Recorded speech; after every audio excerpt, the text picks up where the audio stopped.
저는 앞에서 말씀해 주신 것보다 더 세속적인 얘기를 하도록 하고요.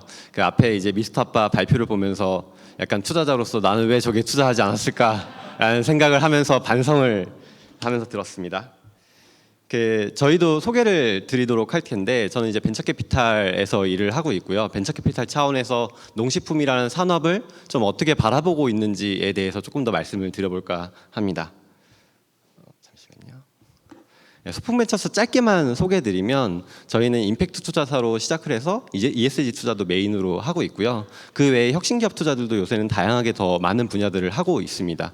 포트폴리오도 160개 정도 되는데, 저희는 이제 초기 투자 전문으로 시작했다가 이제 올해 이제 전문 A씨랑 VC랑 나누게 되면서, 소풍벤처스는 VC 역할로 해서 조금 더 규모 있는 투자를 하고, 소풍커넥트라는 A씨는 조금 더 초기 투자를 메인으로 하는 회사로 분리를 했습니다. 그래서 투자를 좀 더 적극적으로 하려고 하고 있습니다. 그래서 저는 이제 농식품 투자를 주로 회사에서 많이 하는 편이라서 오늘 강의를 제가 왔습니다. AI 시대 다들 공감하고 있잖아요. 이제 GPT가 나온 지 1년, 2년 정도 된 것 같은데, 이제 그 사이에도 되게 많은 것들이 하루하루, 거의 한 달도 아니죠. 거의 매일매일 매 시간마다 변하고 있다는 걸 느끼실 것 같고, AI 시대, 그래도 뭐라도 해야지, 막 이 감정이실 것 같아요. 그런 창업자들도 많이 있고. 근데 AI 시대, 농식품 산업, 이러시지 않을까 싶어요. 사실 저희 회사에서도 제가 농식품 투자를 하는데, AI 시대의 농식품 꼭 해. 이런 얘기들 많이 듣습니다. AI 시대 인공지능을 활용해야 될 것 같고, IT 사업을 해야 될 것 같고, 뭔가 내가 개발 사업을 해야 될 것 같고, 다만 해보자고 하니까 뭔가 나도 모르게 뭔가 내가 GPT랑 경쟁할 수 있나? 내가 구글이랑 경쟁할 수 있나? 이게 되나? 이 생각을 아마 하고 계실 것 같고, 농식품 산업으로 가자니까 내가 된장을 지금 담가야 되나? 고추장을 담가야 되나? 이러신 감정을 느낄 텐데, 사실 이거를 앞뒤를 좀 바꿔보면 왜 지금 농식품 산업에 AI를 적용한다고 생각하면 좀 생각을 달리할 수 있지 않을까 싶습니다. 사실 무조건 적용해야 되거든요. 아까 말씀하셨던 앞에 이제 많은 이야기들 해주셨는데, 지금 시대의 농식품 산업에 AI를 적용해야 되냐라고 하면 물음표가 느낌표로 바뀔 수밖에 없는 시대에 살고 있어요. 된장을 담그더라도 된장을 담글 때 어떤 방식으로 AI를 활용해서 맛을 높일 수 있고 효율성을 높일 수 있고 된장의 프로세스를 바꿀 수가 있고 된장의 물류를 바꿀 수가 있고, 이런 생각들을 좀 하시는 계기가 됐으면 좋겠습니다. 오늘 이 전체적인 강의를 들으시면서 그런 계기가 됐으면 좋겠고요. 벤처캐피탈은 기본적으로 비상장 주식에 투자를 합니다. 비상장 주식에 투자하다 보니까 산업의 패러다임이 있어서 전환기에 투자를 해야지 투자에 대한 수익률을 많이 거둘 수 있는데요. 이제 상장사를 투자를 해보신 분들도 계시지만, 벤처캐피탈은 이제 비상장 주식에 투자하는 회사고요. 농식품 산업이 전환될 거냐라고 물어보시면 반드시 전환될 겁니다. 앞에 이제 어려움도 많이 얘기하셨지만, 이 거대 산업이고 이 거대 산업이 전환하는데 분명히 시간이 필요할 거라고 생각도 듭니다. 근데 전환해야 되냐라고 하면 반드시 전환할 거라는 생각이 드는 게, 여러분 핸드폰이랑 차 다 필요하시죠? 근데 무인도에 간다고 했을 때 내가 하나 꼭 들고 가라고 하면 뭐 들고 가실 것 같아요? 당연히 먹을 거, 물 이런 거 들고 가시지 않을까 싶어요. 같이 있다라고 하면. 그런 차원에서 보면 어떤 위기 상황이 오고 이게 환경 위기라든지 이런 것들이 왔을 때 농식품 산업의 전환의 가속도는 좀 더 빨라질 거라고 생각을 하고요. 근데 투자사 입장에서는 그래요. 상장 주식 투자하면 한 6개월 투자하면 장기 투자한다고 하거든요. 그러니까 VC들은 대부분 한 3년에서 5년 보고 투자를 합니다. 초기 투자사들은 한 5년 정도, 한국은 조금 더 이제 미국은 10년도 본다 이러지만 한 3년에서 5년 정도 본다고 했을 때, 그런 3년에서 5년 안에 이 산업이 전환점을 맞이할 수 있을 거냐에 대한 것들을 판단을 잘해야지 그 라이트 타이밍을 찾을 수가 있어요. 그러면 지금이 그 시점이냐라고 하면 이게 사람마다 다 다른 생각을 할 텐데, 저는 이제 농식품 투자를 하는 사람이니까 농식품은 3년에서 5년 사이에 많은 것들이 변화될 수 있다. 그게 AI가 분명히 가속화를 시킬 거다라는 생각을 하고 있습니다. 그런 측면에서 보면은 라이트 타이밍이라고 생각합니다. 이거에 대해서 부정적으로 생각하시는 분들도 많지만 저는 이제 긍정주의자인 거겠죠. 근데 그 흐름들은 너무 많이 볼 수 있어요. 멀티플에 대한 얘기를 할 텐데, 멀티플이 뭐냐면, 보통 투자사들은 투자를 할 때 멀티플 몇 배 보고 투자하는 거야? 그럼 몇 배 회수할 거야? 이런 개념입니다. 그럼 나는 멀티플 1.5배 보는데 3년 뒤에 1.5배를 볼 수 있어 라고 하면 투자 왜 하는 거야? 이런 얘기를 합니다. 보통 벤처 캐피탈이기 때문에 멀티플 10배는 봐야지. 근데 10배를 보더라도 빵원이 될 수 있어. 라고 하면 그래도 묻지 말고 따지지 말고 고 약간 이렇게 이제 투자하는 게 벤처 캐피탈의 특성인데요. 멀티플 1.5배보다는 빵원이 되더라도 멀티플 10배. 멀티플 1.5배의 원금 보장이 되는 사업이 있고 멀티플 빵원의 10배를 볼 수 있는 산업이 있으면 벤처 캐피탈은 멀티플 10배를 보는 산업에 투자를 하려고 합니다.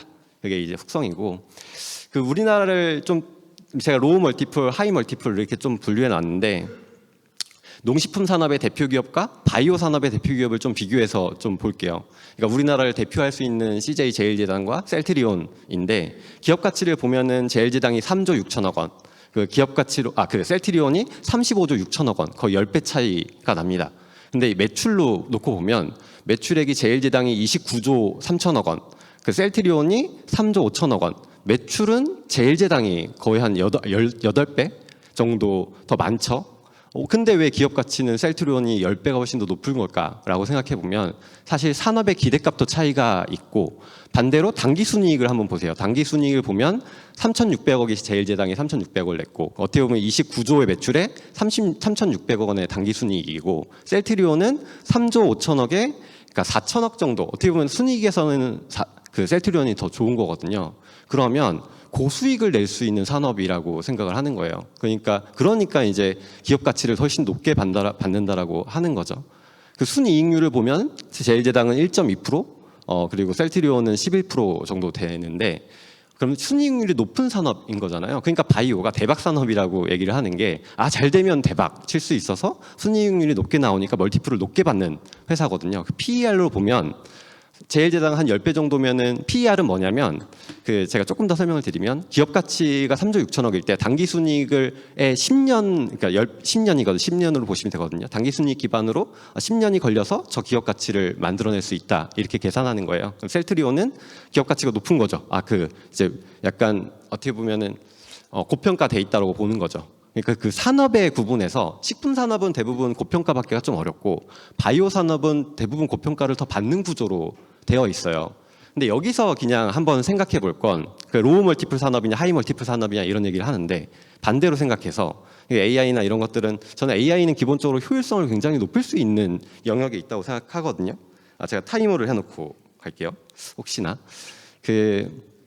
높일 수 있다고 생각하는데 여기서 단순하게 그냥 숫자로만 놓고 생각했을 때 저 순이익률을 10%로만 높일 수 있다면 PER이 10배더라도 PER을 높게 받지 못하더라도 그 기업 가치는 제일제당의 기업 가치는 30조가 될 수 있다라는 어떻게 보면 그런 상상을 할 수 있거든요. 그러면 저 수익률을 어떻게 높일 수 있을까? 효율성을 어떻게 높일 수 있을까? AI를 활용하면 할 수 있을까? 이런 생각을 한 적이 있어요. 그럼 이게 반대로 되게 재밌는 건 하이 리스크 하이 리턴을 생각하는데 로우 리스크 로우 리턴을 생각하잖아요. 반대로 로우 리스크 로우 리턴은 제일제당이고 하이 리스크 하이 리턴은 산업으로 보면 로우 리스크 로우 리턴은 식품 산업이고 하이 리스크 하이 리턴은 바이오 산업으로 놓고만 볼 거냐. 근데 반대로 로우 리스크 하이 리턴을 만들 수는 없는 거냐. 이런 생각을 해보면 식품 산업에서 로우 리스크를 가지면서 하이 리턴을 어떻게 만들 거냐. 이런 생각을 합니다. 그러면 산업이 달라서 멀티플이 다른 거냐. 반대로 자동차를 놓고 볼게요. 자동차 산업에서 우리나라를 대표하는 현대차랑 테슬라, 미국을 대표하는 전기차 테슬라를 가져왔는데 현대차는 39조 7천억 원, 테슬라는 1151조죠. 매출로 놓고 볼게요. 매출로 놓고 보면 현대차는 175조의 매출을 냈고 테슬라도 139조의 매출을 냈단 말이에요. 비슷해요. 오히려 현대차가 더 높아요. 그리고 순이익으로 봐도 비슷해요. 오히려 현대차가 더 높아요. 순이익률, 이익률로 보더라도 비슷해요. 근데 왜 현대차는 39조고 테슬라는 1151조일까? 그게 아무리 미국이 있고 아무리 우리는 중국의 경쟁에 딸려져 있고 아까 PER로 보면 계산이라 그랬잖아요. PER로 현대자동차는 3배고 제가 주식 투자라는 얘기는 아닙니다. 테슬라는 113년 걸린다는 거죠. 113배. 그러면은 저 기업 가치를 달성하려면 당기 순이익을 저렇게 내면서 113년 동안 내야지 저 기업 가치를 달성한다는 거예요. 이렇게 숫자로만 보면 테슬라는 저 잘 될 거라는 식으로 하시는 분들이 더 많아요. 다만 이렇게만 그냥 투자적으로 생각해 보면 현대자동차 만약에 둘 다 회사가 그런 일은 없겠지만 매물로 나왔어요. 그럼 현대자동차는 3년만 버티면 원금에서 하는 거거든요. 그럼 현대자동차를 무조건 사야겠죠. 뭐 여러 가지 이제 따져봐야 되겠지만. 그럼 이게 무슨 차이일까를 생각해 보면 현대자동차는 그냥 제조업, 자동차 완성 제품을 만드는 제조업으로 바라보게 되는 거고 테슬라는 하는 일은 똑같을 거거든요. 제조업으로 보는 게 아니라 데이터, 뭐 AI 저런 첨단 산업으로 봐주기 때문에 저 기업 가치가 다르다는 생각을 하게 돼요. 근데 그러면 누가 더 좋은 회사냐? 근데 이게 로우 멀티플, 하이 멀티플을 누가 판단하는 거냐? 이런 고민들이 또 됩니다.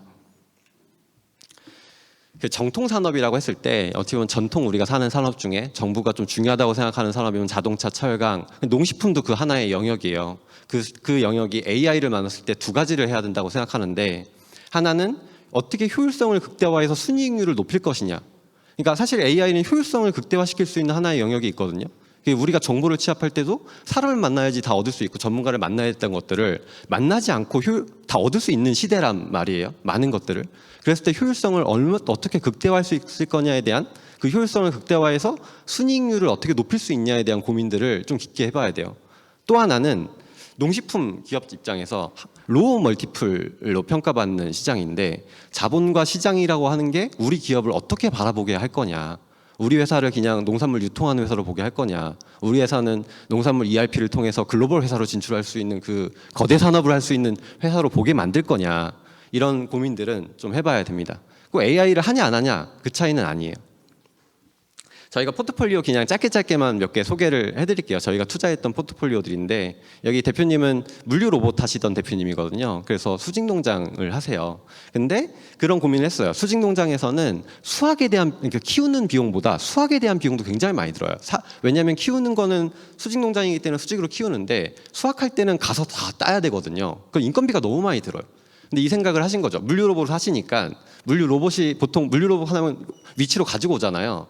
그럼 그 스팟에 사람이 서 있거나 기계가 한 대만 있으면 수확 로봇이 한 대만 있으면 수확 로봇이 가는 게 아니라 그 물류가 가지고 와서 그 스팟에서 작업을 할 수 있으면 어떻게 보면 수확에 대한 비용을 절감시킬 수 있다. 이 생각을 하셔서 이 사업을 지금 하고 계세요. 그래서 많이 로봇도 많이 만드셨어요.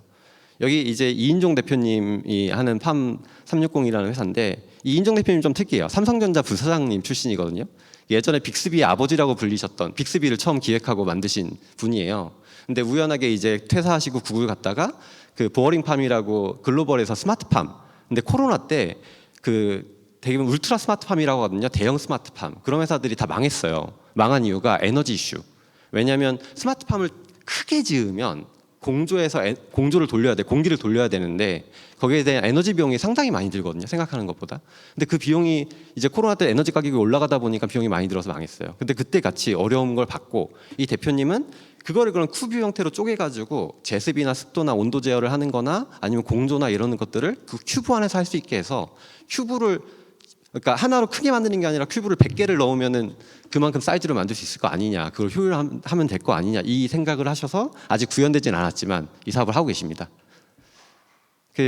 여기는 닥터투르라는 회사는 그 스테비아를 하는 팀인데 스테비아 소재를 만드세요. 예, 우리나라에서 방울토마토 제일 많이 만드는 게 세도농협인데 쿠팡 들어가면 세도농협 방울토마토 제일 많이 사시거든요. 거기가 스테비아 토마토를 냈어요.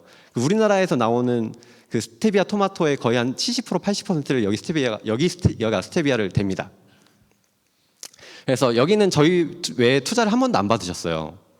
근데 대표님이 되게 재밌는 거는 영업이익으로 꾸준히 내고 계시거든요. 그러니까 매출이 작년에 75억, 자회사까지 하면 130억 정도 됐는데 영업이익률을 한 13% 정도 하셔서 오히려 본인들이 투자를 안 받고 본인들이 그 돈으로 다른 회사 이번에 투자를 했어요. 그러니까 이게 농식품 스타트업은 또 영업이익을 내서 또 그게 가능해요. 왜 못 받으신 것도 있고 안 받으신 것도 있는데 농식품 스타트업은 기본적으로 저평가 받거든요. 대표님은 더 높은 밸류를 받고 싶은데 그 밸류를 인정을 못 받는 거예요. 그러니까 딱 저는 그럼 투자 안 받을게요 하고선 자기가 투자하더라고요. 네. 산림바이오 하는 대표님인데 여기 산림학과 교수님이세요. 그래서 자기가 이제 고수 생활을 연구하다가 우리나라에 산림 자원들 되게 많거든요. 그래서 저는 좀 재밌었던 거는 또 강원도 스타트업이에요. 강원도에 산림 자원도 많은데 이제 자기가 연구하다가 탈모가 좀 심하셔가지고 그 탈모 연구를 하시면서 샴푸를 만들어가 쓰신 거예요. 그게 이제 그 오리나무랑 느릅나무라는 성분을 섞어가지고 그래서 그러다가 이제 창업을 하시게 됐는데 처음에는 모델이 저기 트로트 가수죠. 누구죠? 그쵸. 제가 이름이 생각이 안 나가지고 그걸 본인이 하다가 지금은 저 모델을 쓰시는데, 우리나라 산림 자원에서 좀 산림 자원을 가지고 사업할 수 있는 요소들도 분명히 있다고 생각이 듭니다. 그 약용작물에 대한 얘기도 하나의 농산물로 볼 수 있거든요. 그래서 여기는 한약제약 쪽 자동화 시스템 만드는데, 그 자판기라고 생각하시면 돼요. 한약이 나오는 자판기가 자판기를 만드신다고 생각하시면 되고, 그 한약이라는 게 저도 좀 재밌는 거는, 한약이 법제 과정이라 그래서 그 약화시키는 과정들을 한단 말이에요. 근데 그 전 과정, 그 전에 작물을 키우는 거는 농산물의 영역이고 농식품부에서 실제로 관리를 해요. 그리고 법제가 끝나면 식약처의 영역인 거예요. 실제로 약으로 넘어가거든요. 근데 그 과정에서 농식품 영역에서 사실 약용 작물들은 고부가 가치 작물들이기 때문에 그런 것들을 조금 현대인에 맞게 하는 작업들을 만들고 계신 거죠. 대표님은 그 소프트웨어 컴퓨터 공학 전공이에요. 근데 아내분이 약사고 동생이 한의사예요. 그렇다 보니까 여러분들도 한번 주변에 생각해 보세요. 그 컴퓨터 공학을 하고 계신 분이나 아니면 그 아니신 분들도 내 가족들이 뭐가 약사나 뭐 아니면 어떤 전문직에 계신 분이 있다면 저걸 활용해서 내가 창업을 할 수 없을까? 저는 그것도 되게 좋은 창업이라고 생각을 합니다. 그 대학생 창업으로 좀 넘어가면, 여기 도시국관이라는 대표님은 그 반찬 가게를 하시거든요. 반찬 가게 사실 올드 산업이에요.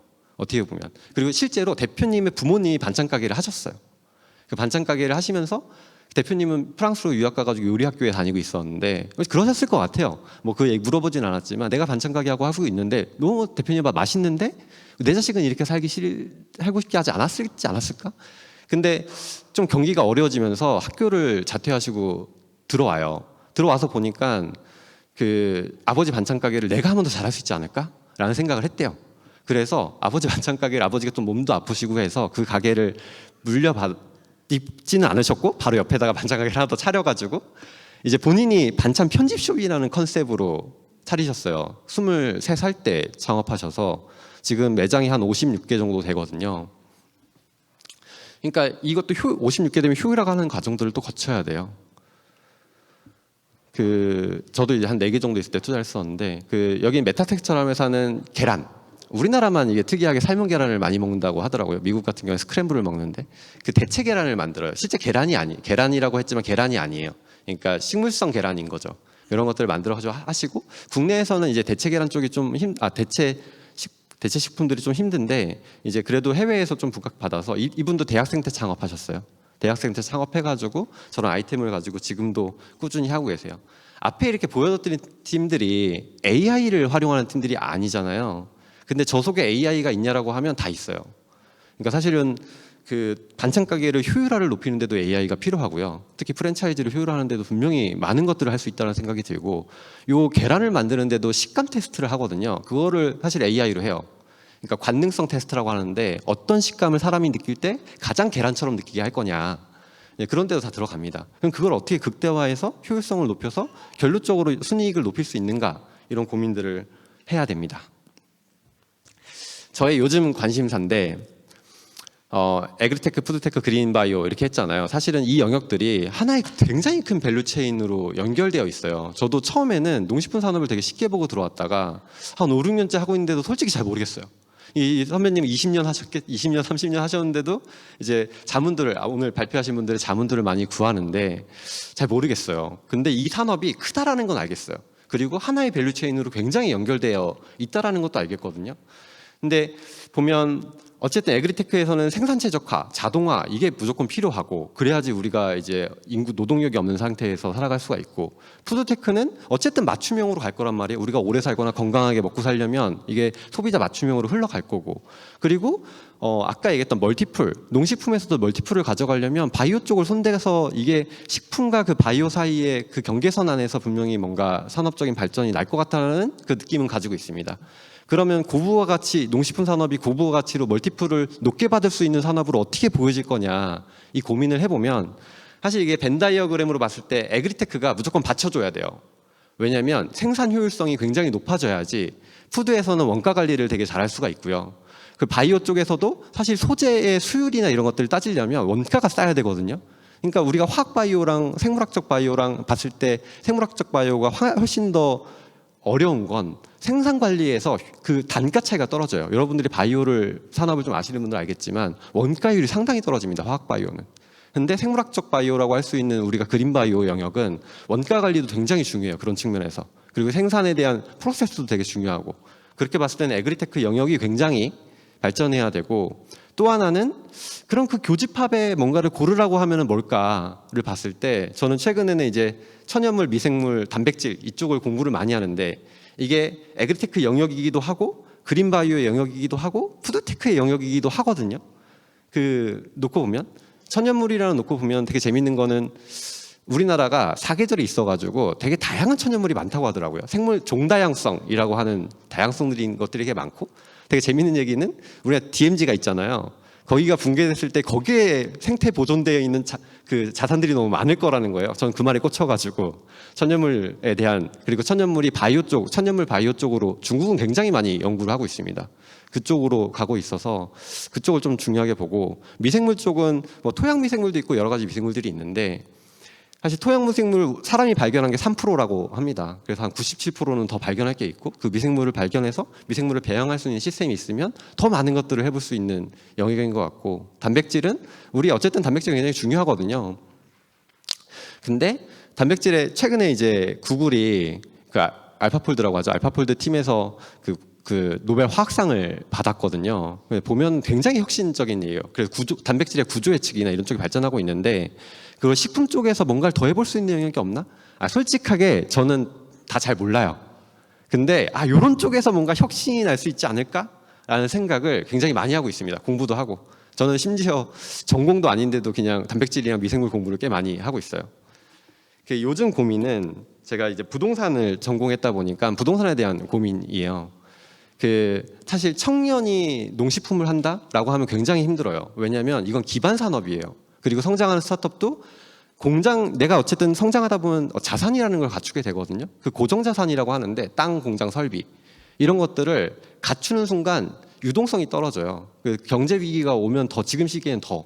그래서 이제 회사들이 어려워진 걸 보다 보니까, 제가 또 전공을 부동산을 했다 보니까 이거를 약간 SPC나 특수목적 법인으로 부동산의 소유와 운영을 좀 바꿔가지고 운영의 안정성을 가지면서 소유에 좀 부담을 줄일 수 있는 방법은 없나? 이 고민을 상당히 많이 하고 있습니다.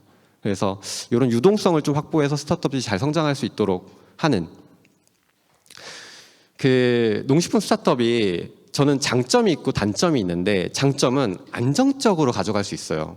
왜냐하면 바이오는 그럴 수 없어요. 바이오는 하나 잘못되면 그냥 회사 맘 닫아야 되는데, 농식품의 영역의 그린 바이오는 안 되면 그냥 화장품 팔고 뭐 샴푸 팔면 되거든요. 그래서 안정적인 건 있는데 상대적으로 폭발성은 떨어져요. 근데 스타트업이 밸류를 멀티플을 높게 받으려면 안전성을 가져가되 폭발성 있는 아이템을 가져가야 되거든요.